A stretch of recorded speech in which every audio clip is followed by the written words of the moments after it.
Doctor चुग, क्या आप बचपन से ही आई स्पेशलिस्ट बनना चाहते थे? हाँ, जब लगा कि डॉक्टर बनना है उसके बाद स्पेशलाइजेशन में काफ़ी इंटरेस्ट आई का ही था शुरू में।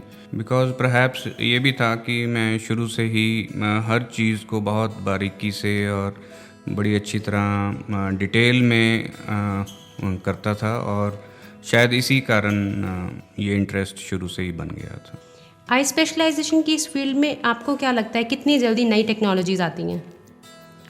आजकल मॉडर्न ज़माने में change is the name of everything in every field, and similarly medical treatment specially I treatment में बहुत चेंजेस आती हैं, और उसका बेनिफिट नेचुरली पेशेंट को मिलता है। कोई चीज़ जो पिछले 5 साल में जिसका ट्रीटमेंट हमारे पास नहीं था, आज उसकी हमारे पास एक्सपीरियंस भी है, उसकी ट्रीटमेंट करने की मेथडोलॉजी और मॉडलिटी भी है। तो काफ़ी rapidly evolving and rapidly changing I field है ये। That's wonderful. आजकल आई स्पेशलाइजेशन फील्ड में एक वर्ड है laser, which is very common. क्या आप मुझे बताएंगे लेसिक लेज़र और लेज़र में क्या डिफरेंस है?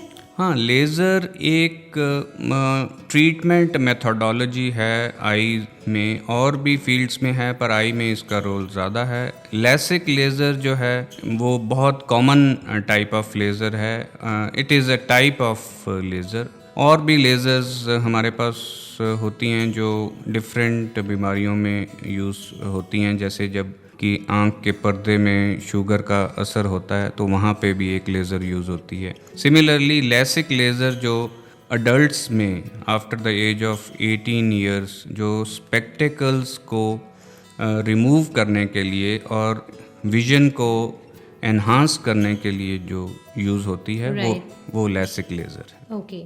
क्या वजह है इतनी छोटी एज में बच्चों को स्पेक्स लगने की? प्राची, सबसे इम्पॉर्टेंट तो ये है कि आजकल जो अर्ली डिटेक्शन जो है ना, अर्ली डायग्नोसिस वो होने लग गया है। ओके। आजकल के जो पेरेंट्स हैं वो अवेयर हैं, कोई भी थोड़ी सी प्रॉब्लम होती है तो आईज़ का टेस्ट होता है, और हम भी जो आई सर्जन्स हैं we also know how to diagnose eye problems in very small children. Right. So सबसे इम्पॉर्टेंट तो ये बात है कि बच्चा जितना मर्जी छोटा हो, अगर उसको आई की प्रॉब्लम है तो उसका ट्रीटमेंट उसी वक्त होना चाहिए, बेशक वो स्पेक्टेकल्स के साथ हो या किसी और चीज़ के साथ हो। ये पेरेंट्स को या जनरल पब्लिक को ये नहीं सोचना चाहिए कि ये अपने आप ठीक होने वाली होगी चीज़, अनलेस जो उनके डॉक्टर हैं वो उनको बताएं कि ये जो प्रॉब्लम है ये धीरे धीरे ठीक होगी। ये नहीं होना चाहिए कि इतने छोटे बच्चे को अगर स्पेक्टेकल्स लगेंगी तो फिर आगे जाके उसको प्रॉब्लम होगी। रादर अगर शुरू में स्पेक्टेकल्स ना लगाई जाए तो कुछ देर के बाद, कुछ एज के बाद वो जो नज़र है वो परमानेंटली डैमेज हो जाती है और उसका फिर दुनिया में कोई इलाज नहीं होता। तो आपके कहने का मतलब है कि शायद अवेयरनेस बहुत ज़्यादा आ गई है इसलिए हम डिटेक्ट कर पा रहे हैं। हाँ, और भी चीज़ें हैं। सबसे इम्पॉर्टेंट तो ये जेनेटिक चीज़ है। तो क्या आई प्रॉब्लम जेनेटिक भी हो सकती है, स्पेशली नंबर? Specially number. अगर दोनों पेरेंट्स को लगा हुआ है स्पेक्टेकल्स तो चांसेस बच्चों को ज़्यादा होते हैं। अगर एक पेरेंट का हाई नंबर है तो भी ज़्यादा होते हैं। अगर पेरेंट्स को नहीं है पर दोनों साइड में किसी को उनके ब्रदर सिस्टर को या उनके ग्रैंड पेरेंट्स को है तो भी ये जो जीन है ये ट्रांसफ़र हो सकता है। सो इसलिए और भी चीज़ें हैं। आजकल जो कंप्यूटर्स और टेलीविज़न और जो ये चीज़ें हैं उसके साथ भी आइज़ में इफ़ेक्ट होता है, नॉट डायरेक्टली नंबर से, पर फिर भी कई प्रॉब्लम्स उसके रिलेटेड भी होती हैं। बट जैसे आपने बताया कि ये जेनेटिक प्रॉब्लम भी हो सकती है, तो इस प्रॉब्लम का क्या सलूशन है? किस तरह से बच्चे अपनी आई साइट को ठीक रख सकते हैं? क्या पेरेंट्स क्या हेल्प कर सकते हैं? हाँ, एक तो ये इंडिया में अभी कॉमन नहीं है, इंटरनेशनली ये है कि उसको हम जेनेटिक काउंसलिंग कहते हैं। ओके। कि अगर एक पेरेंट को है तो ट्राई ये करनी चाहिए कि जब मैरिज हो तो ऐसा मैच ढूंढा जाए कि दूसरे की आइज़ नियर नॉर्मल हों, तो उसमें chances of children having spectacles वो काफ़ी लेस हो जाते हैं। और दूसरा ये भी है कि अगर दोनों को लगी भी हों तो फ्रीक्वेंट चेकअप्स अगर होते रहें तो उससे भी थोड़ा सा जल्दी पता लग सकता है। Thank you doctor. आजकल स्टूडेंट्स स्पेक्स लगाना थोड़ा कम प्रेफर करते हैं times and they go for the lenses, which is the perfect age for wearing lenses? वैसे तो कई बच्चों को अगर उनका नंबर ज़्यादा हो तो किसी भी एज पे जब वो लेंसेज को हैंडल अच्छी तरह कर सकें, लेंसेज में थोड़ा सा हाइजीन का ध्यान रखना होता है, ओके। तो किसी भी एज पे हैंडल अगर वो कर सकें तो लेंसेज वो लगा सकते हैं। और कोई पर्टिकुलर नंबर के बाद ही लेंसेज यूज़ करने चाहिए? नहीं, ऐसा नहीं है। जो भी हम स्पेक्टिकल्स लगाते हैं, जो भी नंबर होता है उसी के अकॉर्डिंग वो लेंसेज लगा सकते हैं, और नंबर की ऐसी कोई बात नहीं। स्पेशली बच्चों में अगर एक साइड में, एक आँख में नंबर ज़्यादा हो तो लेंसेज इवन 1-2 साल की उम्र में भी मेडिकली रिकमेंडेड होते हैं। ओके। और किस एज में लेज़र ऑपरेशन पॉसिबल होता है? लेज़र का एक क्राइटेरिया है कि the power of the spectacles और जो उसका नंबर है वो कम से कम 1 साल तक स्टेबल होना चाहिए। तो यूजुअली ये जो नंबर होता है इसका ट्रेंड ये होता है कि ये थोड़ा बहुत ये चेंज होता रहता है जब तक जो आदमी अडल्ट नहीं हो जाता है। तो इसमें प्लस माइनस 1-2 ईयर्स होता है। गर्ल्स में अबाउट 17 ईयर्स की एज में ये यूजुअली स्टेबल होता है, बॉयज़ में कई बार 17, कई बार 18 ईयर्स की एज में। पर ये कोई फिक्स नहीं है। बेटर यही है कि आई सर्जन उनको देखते रहें, जब भी जो नंबर है वो बिल्कुल स्टेबल हो जाएं और आई का बाकी चेकअप जो है वो बिल्कुल ठीक हो, तो प्री लेज़र टेस्टिंग्स हम करते हैं। पूरे टेस्ट करने के बाद ही हम पेशेंट को एडवाइस करते हैं। और उससे पहले अगर स्पेक्टिकल्स ना लगानी हो तो 12 साल से 18 साल की एज के तक कॉन्टैक्ट लेंसेज सेफली यूज़ हो सकते हैं। Great, thank you doctor Chugh. आप मुझे बताएंगे आई साइट ठीक रखने के लिए क्या कोई पर्टिकुलर सप्लीमेंट्स लेने चाहिए? एज सच सप्लीमेंट्स की कोई ज़रूरत नहीं होती, पर हाँ, बैलेंस्ड और हेल्थी जो डाइट है दैट इज़ रियली इम्पॉर्टेंट। आजकल बच्चों में ट्रेंड फास्ट फूड और बर्गर्स और things like that which should be discourage, not only for eyes but general health के लिए भी that is not a good thing.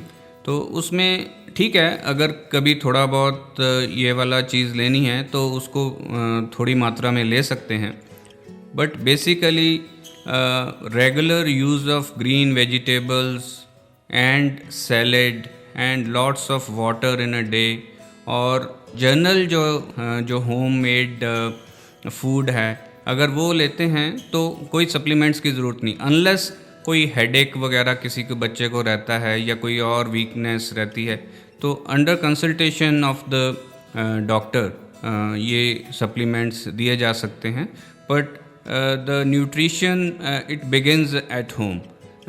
Parents को बहुत ज़रूरी है कि बच्चों की हर बात ना माने वो, क्योंकि यंग एज में ही अगर उनको अच्छी हैबिट्स बताएंगे, क्योंकि बच्चों को हर चीज़ हम सिखाते हैं, उनको कुछ नहीं पता जब भी कैसे चलना है, कैसे बोलना है। अगर हम ये चीज़ सिखा सकते हैं तो why not good habits as regards eating. That's wonderful. I hope my sweet teenager listeners will listen this and follow this message. Dr. Chug, I would like to ask you, कुछ पेरेंट्स कई बार newspaper से या फिर किसी book से कहीं ना कहीं से इन्फॉर्मेशन गैदर करके अपने आप ही बच्चों को सप्लीमेंट्स देना शुरू हो जाते हैं, rather it is vitamin A, vitamin E और विटामिन सी, वॉट एवर। आपको क्या लगता है, उन्हें इस तरह से विटामिन अपने बच्चों को देने चाहिए? नहीं, ये तो सिर्फ आइज़ का या फिर सिर्फ सप्लीमेंट्स का नहीं है, ये तो बहुत डेंजरस चीज़ है। बिकॉज़ एक स्टेटमेंट मैं अक्सर बोलता हूँ कि self medication is a dangerous thing to do.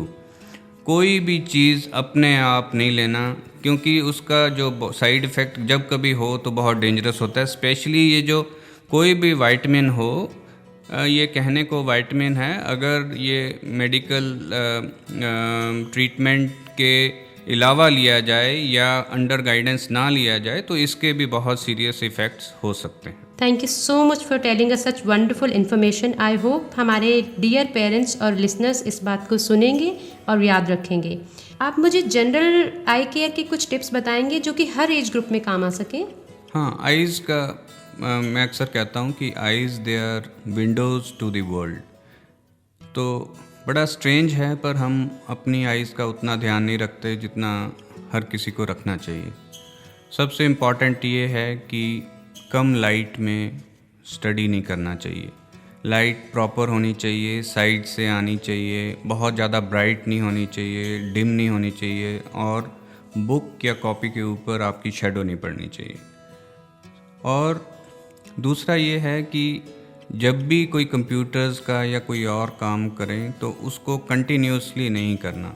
उसको हम ये कहते हैं कि ये 2020 रूल है, आजकल 2020 IPL और सारी चीज़ें चल रही हैं, तो इसी से ही लर्न करते हुए हम आफ्टर एवरी 20 मिनट्स हम थोड़ा सा अबाउट 2 मिनट्स का हम ब्रेक अगर दे दें अपने कंप्यूटर यूज़ में, तो that would be wonderful. Because जो आइज़ का कंप्यूटर के ऊपर इन दोनों का बहुत कॉम्बिनेशन लीथल है, और आइज़ में पेन और ड्राइनेस बहुत ज़्यादा हो जाती है। आजकल एंटी ग्लेयर्स का काफ़ी चलन है, इस बारे में आप क्या कहना चाहेंगे? हाँ, ये जो प्रॉब्लम्स मैंने बताई, anti glare glasses computer professionals और स्टूडेंट्स को वो हेल्प करती हैं कि जो रेडिएशंस कंप्यूटर स्क्रीन से आती हैं तो उसका इफ़ेक्ट आँखों पे ना पड़े और वो ग्लेयर ना पड़े, तो उसके लिए काफ़ी यूज़फुल है। सिमिलरली जो स्क्रीन्स हैं वो भी एंटी ग्लेयर आती हैं, तो वो सारी चीज़ें अच्छी हैं, पर जो प्रिवेंट हम कर सकते हैं, साथ साथ कंप्यूटर में काम करने के वक्त हम अपनी हैबिट ऐसे बनाएं कि ब्लिंकिंग ज़्यादा करें। नॉर्मली हम काम में इतना व्यस्त हो जाते हैं कि ब्लिंकिंग कम हो जाती है, तो उससे आँखों की ड्राइनेस बढ़ जाती है। इसमें कोई आई ड्रॉप्स वगैरह अपने आप फिर भी नहीं डालने चाहिए, जब ज़रूरी हों तभी ही डॉक्टर से कंसल्ट करके कुछ समय तक वो यूज़ कर सकते हैं। कोई ऐसी आई ड्रॉप जो रूटीन में आई वॉशर का काम कर सके, या फिर एट टाइम्स आप कई बार बाहर से आते हैं और बहुत धूल मिट्टी लगती है आंखों में, तो वो आई वॉशर का काम करे और कोई भी एज ग्रुप उसे सेफर साइड में यूज़ कर सके? हाँ, नहीं, कोई भी आई ड्रॉप ऐसे, अभी पुराने ज़माने में और आज की मॉडर्न एज में यही फ़र्क है कि पुराने ज़माने में लोग आई ड्रॉप्स ऐसे यूज़ करते थे, पर आजकल हम कोई आई ड्रॉप्स एडवाइज़ नहीं करते unless they are required. Because उसमें कुछ भी हो, उसमें थोड़े से केमिकल्स वगैरह तो फिर भी प्रिजर्वेटिव्स होते हैं। तो बेस्ट क्या है कि अगर आपको बाहर से आए हैं, आपको थोड़ी थकावट हो रही है, बाहर धुआं मिट्टी था, तो बेस्ट ये है कि अपने हाथ में थोड़ा सा पानी लेके उसके अपने हाथ का ही एक कप टाइप बना के उसमें फ़िल्टर्ड वाटर जो होता है हमारा पीने का, हाँ जी, वो थोड़ा सा डालें और उसको आँख को उसके अंदर झपक लें। बहुत ज़्यादा ज़ोर से वॉश बेसिन पे वो, जैसे हम पुराने ज़माने में कहते थे कि स्प्लैश करना या आँखों में छींटें लगाना, वो भी प्रैक्टिस इतनी एडवाइजेबल नहीं है। मैं आपसे एक चीज़ और पूछना चाहूँगी। मार्केट में स्पेशली कहिए हमारी दादी या नानी अभी तक कुछ देसी नुस्खे इस्तेमाल करने में बिलीव करती हैं। ये कहिए आँखों में शहद डालना या रोज़ वाटर डालना, क्या ये सब आँखों के लिए ठीक है? नहीं, बिल्कुल नहीं ठीक है। ये चीज़ें तब होती थी जब कोई स्पेसिफिक चीज़ या स्पेसिफिक मेडिसिन अवेलेबल नहीं थी।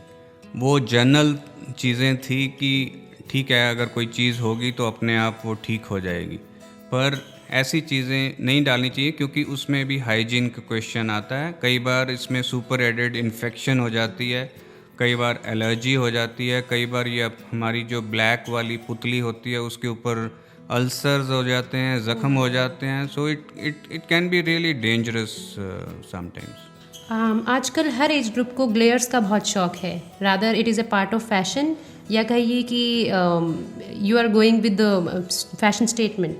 आपको क्या लगता है ब्रांडेड ग्लेयर्स ही इम्पॉर्टेंट हैं या मार्केट में लोग कई बार किसी भी तरह के ग्लेयर्स खरीद कर सिर्फ फैशन का पार्ट बनने के लिए पहन लेते हैं? हाँ ठीक है प्राची, ये I don't have any objection. ये बहुत अच्छी बात है। अगर जो नॉर्थ इंडिया में जो इतना ज़्यादा समर्स होती है, लू चलती है, इतना ज़्यादा धूप होती है, तो सन ग्लासेस और goggles everybody should wear.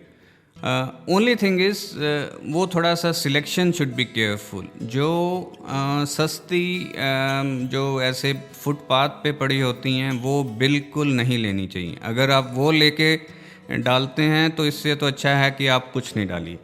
So it directly goes by the cost जो भी सस्ती है वो बिल्कुल अच्छी नहीं है। बाकी आप अपने आई स्पेशलिस्ट को एक बार चेक कराएं कि ये वाली हम ले सकते हैं। He will be able to tell कि ये सूटेबल है कि नहीं। दूसरी बात ये है कि कोई भी सन ग्लासेस बहुत ज़्यादा डार्क नहीं लेनी चाहिए, क्योंकि डार्क जो सन ग्लासेस हैं वो आपकी जो ड्राइविंग एबिलिटी है, जो उसमें कंट्रास्ट है, जो उसकी साइड्स की विजन है, स्पेशली टू व्हीलर्स ड्राइवर्स और कार ड्राइवर्स, उसमें उतनी ज़्यादा शार्पनेस, आपके रिफ्लेक्स शार्प नहीं होते। तो बहुत ज़्यादा डार्क सन ग्लासेस अवॉइड करनी चाहिए। Thank you doctor Chugh. अपने लिसनर्स के लिए कोई मैसेज लेने से पहले मैं अपने स्वीट टीनेजर्स के लिए आपसे एक बात पूछना चाहूँगी। जो स्टूडेंट्स शुरू में ही डिसाइड कर लेते हैं कि उन्हें डॉक्टर बनना है, आप उनके लिए प्लीज़ कुछ टिप्स दीजिए या कुछ बताइए कि उन्हें कितनी मेहनत करनी चाहिए so that they can become as successful doctor as you are. Most welcome to the medical profession.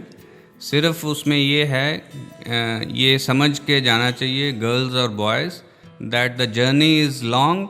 It is if you see कि आपके जो विवेक के क्लास फेलोज़ जिन्होंने मेडिसिन नहीं ली वो 4 years के बाद कहाँ होंगे और आप कहाँ होंगे, then don't be disappointed, because आपको बहुत टाइम लगने वाला है। तो आपकी जो स्पेशलाइजेशन और सुपर स्पेशलाइजेशन वो आपको बहुत टाइम लगेगा। But yes, you should be committed. अगर आपका इंटरेस्ट मेडिसिन में है और आपने अभी सोचा है कि आगे कौन सी स्पेशलाइजेशन लेनी है, then there is no problem. दूसरी बात यह है कि स्पेशली इंडिया में if you are a doctor, don't think about money. So अगर आपने मनी अर्न करना चाहते हैं तो think of some other profession. Similarly brain drain और अदर थिंग्स, अगर आप ये चाहते हैं कि डॉक्टर बन के आप बाहर जाएंगे तो yes, you may earn more there. So only thing is the journey is long and you should be prepared. एक आजकल एक पर्टिकुलर एज में लोगों को मोतिया की प्रॉब्लम हो जाती है आँखों में, सफ़ेद मोतिया, काला मोतिया। ये किस एज में होती है? इसका ऑपरेशन कहाँ से होता है? आप इसके बारे में कुछ डिटेल से हमें बताएंगे? हाँ, एक्चुअली आईज़ की बहुत कॉमन जो एज रिलेटेड प्रॉब्लम है उसको हम कैटरैक्ट या सफ़ेद मोतिया कहते हैं।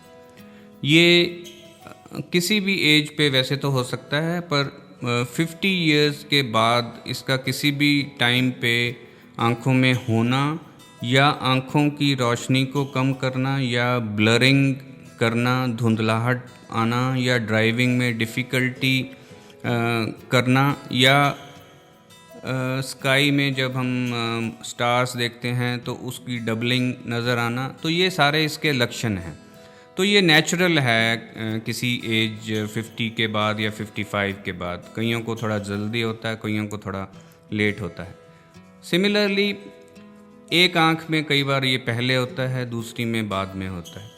तो बेस्ट जो इसका जो डिटेक्शन है, होम डिटेक्शन, उसको मैं कहता हूँ 1 eye टेस्ट। तो ये हम कभी भी कहीं भी घर में बैठे ये घर में ही कर सकते हैं। इसका सिंपल तरीका है कि आप एक आंख को बंद करिए और सामने कैलेंडर की कोई डिजिट देखिए, फिर वही डिजिट आप दूसरी आंख को बंद करिए हाथ रख के और उसको देखिए। सिमिलरली टीवी देख रहे हैं तो दोनों आइज़ की विजन आप 1 by 1 इसको चेक करिए। अगर आपको किसी आंख में कुछ धुंधलाहट है तो दैट शोज़ कि आपको कोई प्रॉब्लम है, क्योंकि अगर एक आंख में प्रॉब्लम हो और हमें पता ना लगे, क्योंकि दोनों आंखें खुली होंगी तो हमें पता नहीं लगेगा। तो इस तरीके से हम डिटेक्ट कर सकते हैं। ये सिर्फ कैटरेक्ट नहीं, हम कोई भी प्रॉब्लम आइज़ की इस तरीके से घर में डिटेक्ट कर सकते हैं। ये बहुत अच्छा हमने एडवाइस करते हैं हम टेस्ट। तो कैटरेक्ट अगर हो तो उसका सबसे इम्पॉर्टेंट ये है कि इसका कोई आई ड्रॉप्स इसको ट्रीट नहीं कर सकता। इसका जो ट्रीटमेंट है वो ऑपरेशन है। आजकल जो ऑपरेशन है वो बहुत ज़्यादा रिफाइंड है, वो लेज़र की तरह ही है, उसको हम फेको इमल्सिफिकेशन कहते हैं। तो ये अबाउट 10-12 मिनट्स का ऑपरेशन है और इसमें कोई प्रिकॉशन बाद में नहीं रहती। जो धुंधला होता है, जो नज़र कम होती है, वो ठीक हो जाता है। तो इसकी कोई स्टेज नहीं है।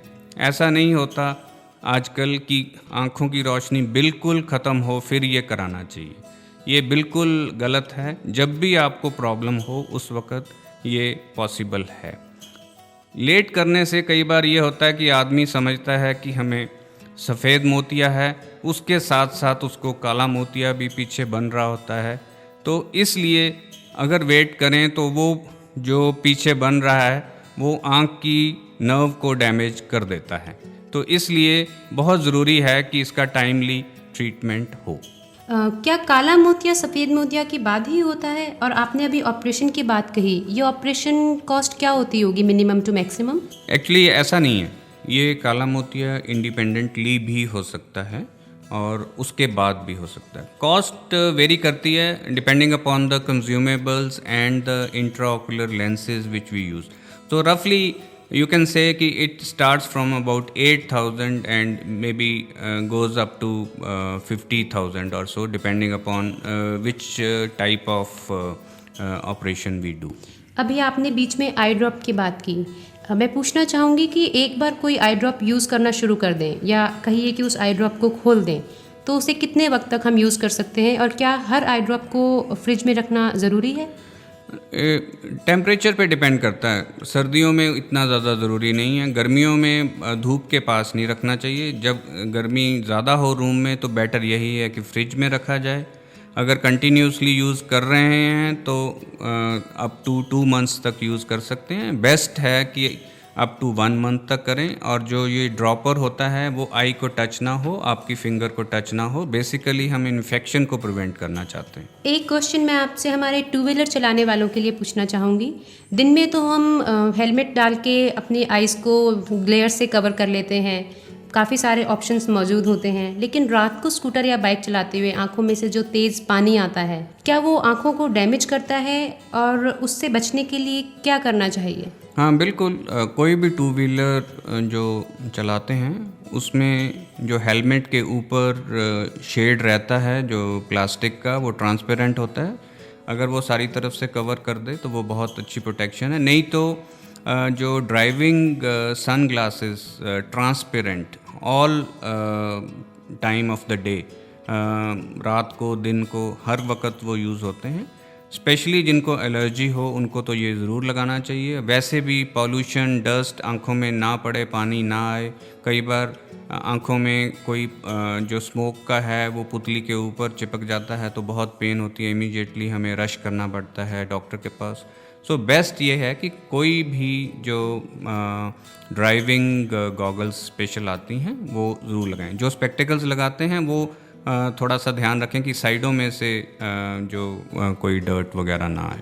Thank you so much doctor चुग, हमारे स्टूडियो में आने के लिए और हमारे लिसनर्स को इतनी अच्छी बातें बताने के लिए।